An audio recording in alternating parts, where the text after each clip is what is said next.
bateaux chinois poursuivis par des pêcheurs locaux en Iran,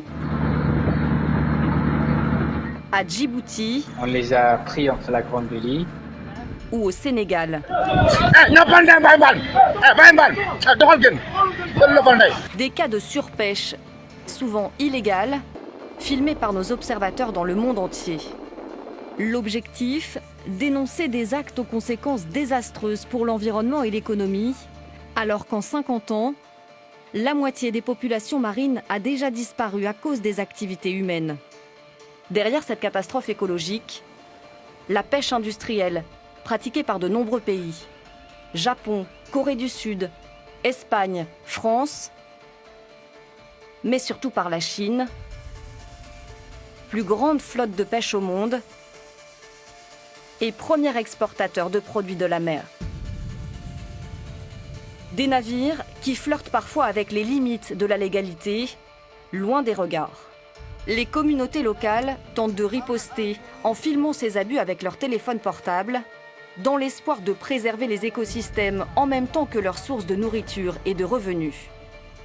Et grâce aux nouvelles technologies, nous avons pu suivre la trace de ces bateaux.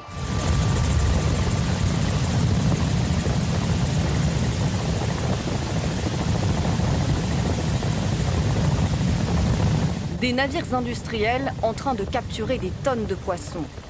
Filmée cet été, la scène se déroule au large des Galapagos. Ces îles classées au patrimoine mondial de l'UNESCO en raison de la richesse de leurs écosystèmes marins. Requins marteaux, tortues géantes, otaries ou encore manchots. Ces bateaux de pêche chinois frôlaient la frontière maritime, à 350 km des côtes, invisibles depuis le rivage. Mais les habitants n'ont pas tardé à détecter leur présence. This year in particular, we have been finding lots of Chinese bottles, plastics, water bottles, a lot of water bottles. They were all over the islands. In most of the places, the currents brought them in, and you could see them on the rocks, you could see them on the beaches, and they were piling up and collecting. It was really sad. Et les pêcheurs ont rapidement remarqué un impact sur leur activité. C'est le cas de Donato Rendon, le mari de notre observatrice Ivone Torres, qui pêche au large des îles Galapagos depuis plus de 30 ans. La flota china es ya barcos ya demasiado sofisticados, y ya son ya de 1.000, 2.000 toneladas, son barcos factoría, y se llevan todas las especies que tenemos aquí en este santuario marino de la Reserva Marina de Galápagos. Ahorita sí se ve una escasez ya de peces dentro de la reserva, porque ya ahora, por ejemplo, uno sale por 2 o 3 días y se queda hasta 5 o 6 días para poder obtener 4 o 5 quintales. La présence de ces navires aggrave la pollution des eaux et affecte les animaux de l'archipel. Des spécimens uniques au monde qui font vivre l'industrie touristique locale et notamment les guides comme Ivone Torres. The fish are eating the plastic, they're eating their nylons, and they end up with that in their stomachs, and we are actually eating that. We have lower and lower numbers of fish, and that will also affect lower and lower number of birds, especially seabirds, which are one of our main attractions in the Galapagos Islands. We'll also have a lower number of sharks, and that will also affect our tourist attraction. I see less animals on the islands. It's worrying.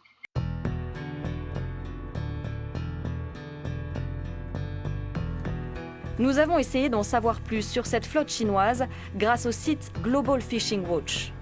Global Fishing Watch est un site qui permet de traquer les navires de pêche industriels dans le monde entier. En vertu des réglementations internationales, tout navire de plus de 300 tonneaux, ce qui correspond à la taille d'un chalutier comme celui-ci, est tenu de transmettre en permanence un signal avec sa localisation. Signal que l'on peut visualiser sur ce site. Voici par exemple le parcours d'un tonnier équatorien de mai à juillet. Nous avons suivi la trace de ces bateaux chinois.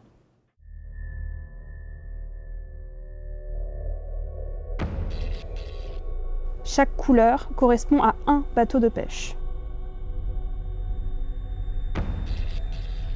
Vous les voyez ici longer les frontières maritimes équatoriennes, au sud des Galapagos. Ils prennent soin de ne pas la traverser, mais s'approchent très près, parfois à juste 2 km.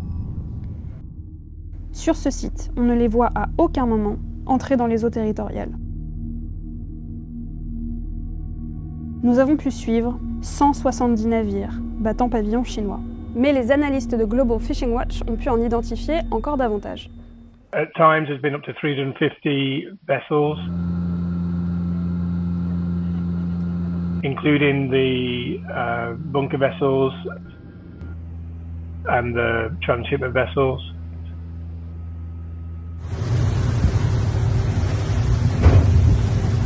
There's a mixture of vessels in there. They're mainly with what we call squid jiggers. The squid fleet uses bright lights to attract the squid to the surface to catch them. But there's also some vessels in there that support that fleet to allow them to either refuel or transfer the fish at sea in order that fish can go to port while the vessels continue to fish.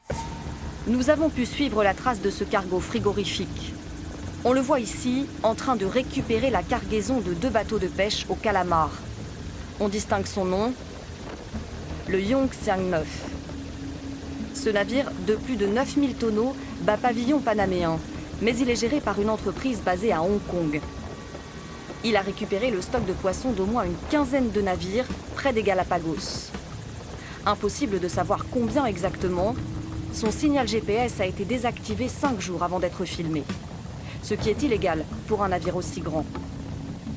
Un mois plus tard, le navire est réapparu à 16 000 km de là, dans un port chinois. C'est à Weihai qu'il est rentré fin août. Ce complexe portuaire industriel abrite la plus grande unité de transformation de calamars du pays. 200 000 tonnes d'encornets lavés, découpés et congelés chaque année.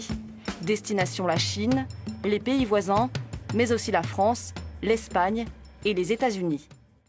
Just because a vessel is in Global Fishing Watch, it does not indicate that it's fishing illegally, and it's an unregulated fishery in the most part.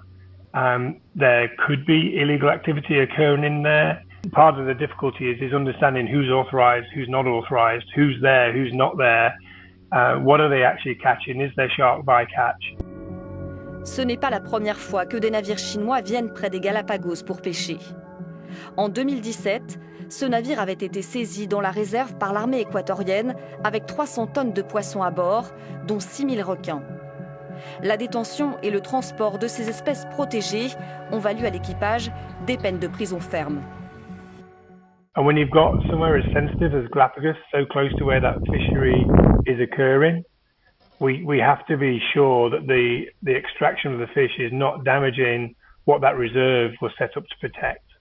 Somewhere, someone has to take responsibility for that fleet and make sure it's not drawing on resources inappropriately. Cette impressionnante flotte n'est pourtant qu'un exemple parmi d'autres. Nos observateurs en Iran, à Djibouti et en Afrique de l'Ouest nous alertent depuis plusieurs années sur la surpêche et les pratiques douteuses de navires chinois. Des côtes mauritaniennes au golfe de Guinée, 40% des poissons pêchés le seraient illégalement, alors que plus de 7 millions de personnes en dépendent pour vivre et se nourrir.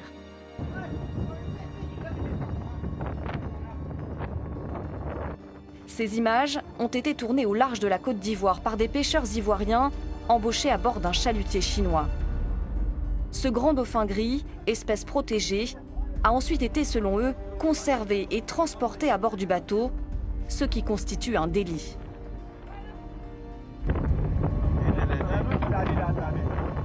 Ces pêcheurs ont transmis de nombreuses autres vidéos à la rédaction des Observateurs pour dénoncer une surexploitation de la ressource halieutique. Par mon mécontentement, j'ai filmé ça pour montrer ça à la communauté internationale. Voici ce qui se passe dans les eaux ivoiriennes. C'est les alévins qu'on pêche ici. Voilà les poissons qu'on dévale, des tonnes de poissons. Le capitaine Jean de Dieu Dacoury, syndicaliste, est leur porte-parole. Le ras-le-bol des pêcheurs, c'est la surpêche des bateaux chinois. C'est que le repos biologique n'est pas respecté. C'est la période où cesse la pêcherie que toute espèce puisse mieux se reproduire. Donc ça met à mal un peu l'équilibre de l'écosystème marin. Quand on voit les bateaux chinois venir pêcher et prendre toute la pêche qu'ils ont faite dans l'espace territorial ivoirien et envoyer ça directement en Chine, bon là, il y a un problème. Alors que nous aussi, on peine à revitaliser le marché local. Quand on dit bateaux chinois, c'est des bateaux qui partent par l'avion ivoirien, mais qui ont des équipages chinois. Ça, c'est un navire chinois. Nous voyons là un des chefs des embarquements. Ça. Le nom des bateaux déjà, ce sont des bateaux chinois. Comme Aïdefeng, Rongshan, Yongyu, le capitaine de pêche, c'est un chinois. Le maître de pêche est un chinois. Le mécanicien est un chinois. Et c'est les autres membres d'équipage, les matelots, qui sont que les Africains. C'est contraire au code maritime ivoirien. 30% de l'équipage doit être ivoirien, y compris l'équipe encadrante. Selon notre observateur, cette règle n'est jamais respectée dans les 55 navires concernés.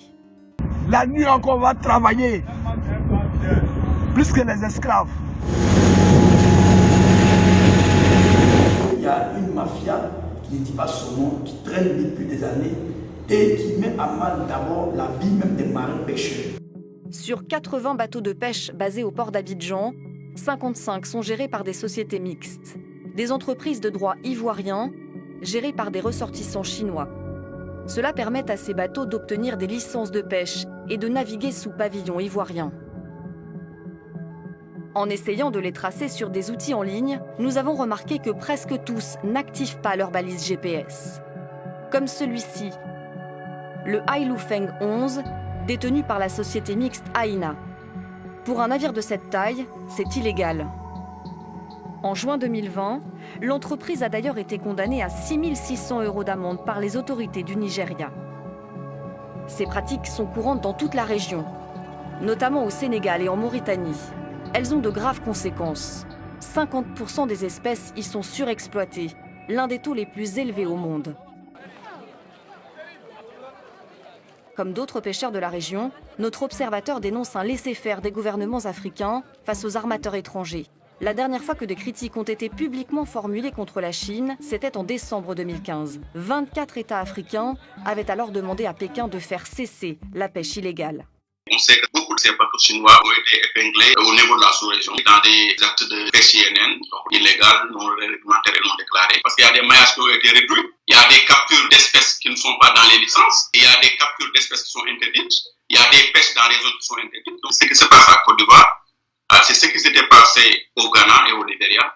Aujourd'hui, c'est ce qui a commencé à se passer au Sénégal. Cette ressource a été complètement décimée par tous ces gros bateaux qui sont là.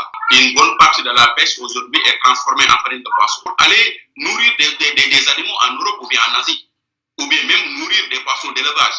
On tue le poisson africain pour nourrir le poisson européen ou bien le poisson asiatique. Ça, c'est extrêmement grave. Il ne faut pas oublier que dans nos pays de l'Afrique de l'Ouest, beaucoup de nos populations ont accès à la protéine animale à partir des poissons qui sont transformés, qui sont séchés ou bien qui sont fumés. C'est la sécurité alimentaire de ces populations-là qui est menacée. Les conséquences, c'est ce qui se passe aujourd'hui avec l'immigration clandestine. Parce que quand le pêcheur est découragé, qu'il sent qu'il ne peut plus vivre de son produit, mais qu'est-ce qu'il pense faire? Il se dit, mais moi, il faut que je quitte ce métier. Je n'ai pas un autre métier, alors je sors de mon pays. Ces dernières semaines, des milliers de Sénégalais et de Mauritaniens ont rejoint les îles espagnoles des Canaries à bord de ces pirogues. Parmi eux, de nombreux pêcheurs.